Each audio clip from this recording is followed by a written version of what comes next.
Resistance को हम ओम से डिनोट करते हैं, ओम, ठीक है, और आर से आर फॉर रेजिस्टेंस। रेजिस्टेंस को हिंदी में कहा जाता है प्रतिरोध। क्या बोला जाता है? प्रतिरोध। अब देखो, ध्यान दो मेरी बात पे, नोट करना आपने। अब मान लीजिए यहां पर तार लगी है, बल्ब जल रहा है, यहां तक तार वहां से फिर से आई, नोटिस करना है, एमसीबी से आई।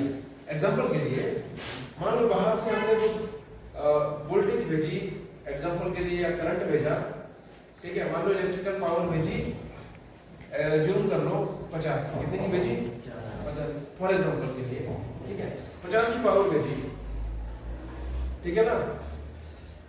लेकिन यहां पर बल्ब जल रहा है, इस तक इसको पावर पहुंच रही है 40 की, कितने की पहुंच रही है? 40। तो 10 जो पावर कम हुई वो क्या चीज है?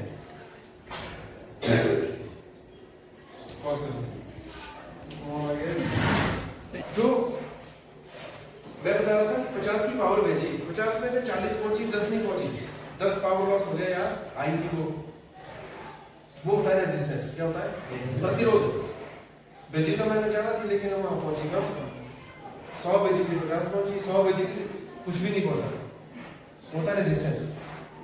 प्लास्टिक में रेजिस्टेंस ज्यादा होता है कि कम होता है? बताओ जरा, प्लास्टिक में रेजिस्टेंस ज्यादा होता है कि कम?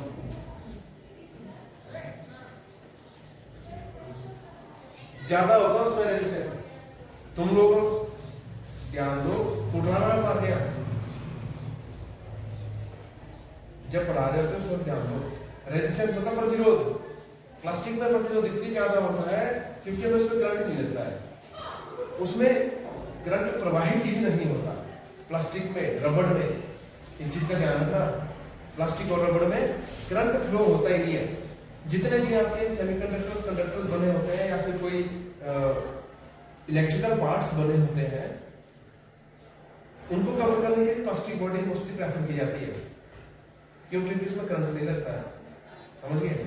शॉर्ट सर्किट से बचने के लिए, करंट लगने से बचने के लिए, कोई इंजरी और मिस हैपनिंग को रोकने के लिए हम लोग प्लास्टिक का यूज करते हैं। इवन कि जब आप इलेक्ट्रिकल सिस्टम पर काम करते हैं ना, तो वहां पर ग्लव्स लगाते हैं, वो इंसुलेटेड ग्लव्स होते हैं, रबड़ के हो सकते हैं, कुछ भी हो सकता है, जिनमें करंट नहीं लगता है। अब तार को पकड़ोगे करंट नहीं लगेगा, नंगे हाथों से ऐसे पकड़ोगे डायरेक्ट तो करंट लग जाएगा, ठीक है। तो प्लास्टिक और रबड़ में करंट जो रेजिस्टेंस होता है वो ज्यादा होता है। लेकिन अगर मैं लोहे की बात करूं, कॉपर की बात करूं, इसमें रेजिस्टेंस कम होता है। क्या होता है? कम। जितना कम रेजिस्टेंस होगा, जितना कम प्रतिरोध होगा, उतना ज्यादा करंट फ्लो करेगा, समझ गए? उतना ज्यादा करंट फ्लो करेगा। तो हमें ऐसा मटेरियल चाहिए जिसमें करंट अच्छे से फ्लो करे और प्रतिरोध बहुत कम हो। क्या होना चाहिए? प्रतिरोध बहुत कम, जिससे कि हमारा जो पावर लॉस है वो कम हो। पावर लॉस क्या होगा उसमें? तो इस चीज को ध्यान देना आपने। तो क्या होता है, जितने भी सेमीकंडक्टर्स होते हैं, ध्यान देना मेरी बात को, सेमीकंडक्टर्स होते हैं इलेक्ट्रॉनिक पुर्जे छोटे, है ना, या फिर इलेक्ट्रिकल कंपोनेंट्स जितने भी होंगे, इलेक्ट्रिकल वायरिंग हो गई, कोई भी तार होगी या कुछ भी होगा, इंस्ट्रूमेंट होगा, कंपोनेंट होगा या पार्ट होगा, इलेक्ट्रिकल और इलेक्ट्रॉनिक सिस्टम दोनों से जुड़ा हुआ, उसमें एक बात हमेशा याद रखना, कुछ ना कुछ परसेंट प्रतिरोध होगा ही होगा। कुछ ना कुछ परसेंट प्रतिरोध होगा, 101% होगा, याद रखना इसमें। हर तार में, हर कंपोनेंट में, हर इंस्ट्रूमेंट में कुछ ना कुछ प्रतिरोध होता है, जिसकी वजह से पावर लॉस होता है, ठीक है ना। तो ये आपने नोटिस करना है। तो तीन चीजें की हमने, एम्पियरेज, वोल्टेज और रेजिस्टेंस, ठीक है। देखो रेजिस्टेंस की यहाँ पर डेफिनेशन भी दी हुई है, an ohm is the unit of resistance, how far the conductor resist the flow of electrical current.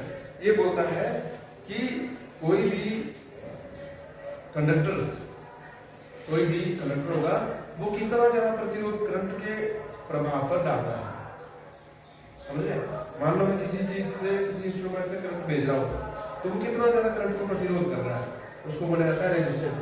और इसको आर से नोट किया था, ओम इसको यूनिट होता है। अब